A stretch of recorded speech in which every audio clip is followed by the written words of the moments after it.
Cihazınızın tamire mi ihtiyacı var? Ücretsiz teşhis sunuyoruz. Kapınıza kadar alıyor ve teslim ediyoruz, telefon veya seyahat gerekmez. Tamir öncesi size fiyat teklifi gönderiyoruz ve sadece onayladıktan sonra devam ediyoruz. Kolay, şeffaf ve profesyonel.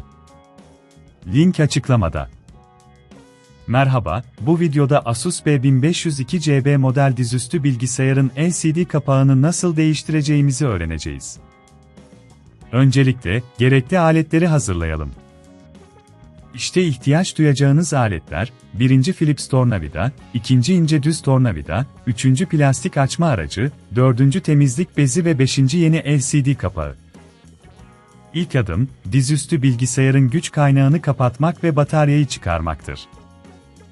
Ardından, alt kapak vidalarını dikkatlice çıkarın. Vidaların yerlerini kaybetmemek için bir kutu içinde saklayın. Alt kapak açıldıktan sonra, iç bileşenleri temizleyin. Toz birikimini önlemek için temizlik bezi kullanarak fan ve diğer bileşenleri silin. Eğer bunun çok zor olduğunu düşünüyorsanız, evden alın ve teslimat hizmeti sunduğumuzu unutmayın. Şimdi, eski LCD kapağı sökelim.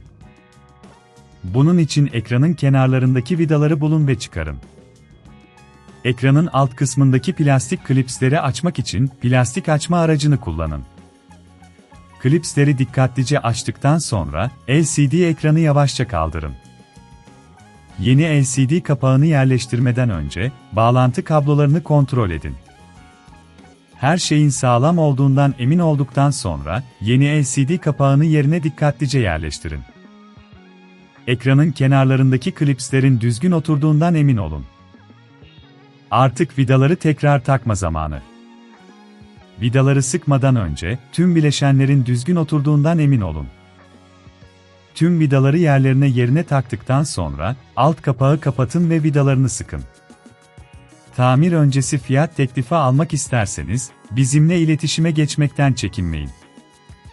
Son olarak, dizüstü bilgisayarı açın ve yeni LCD kapağının düzgün çalıştığını kontrol edin. İşte bu kadar basit. Asus B1502CB modelinizin LCD kapağını başarıyla değiştirdiniz. Cihazınızın tamire mi ihtiyacı var? Ücretsiz teşhis sunuyoruz. Kapınıza kadar alıyor ve teslim ediyoruz, telefon veya seyahat gerekmez. Tamir öncesi size fiyat teklifi gönderiyoruz ve sadece onayladıktan sonra devam ediyoruz. Kolay, şeffaf ve profesyonel. Link açıklamada.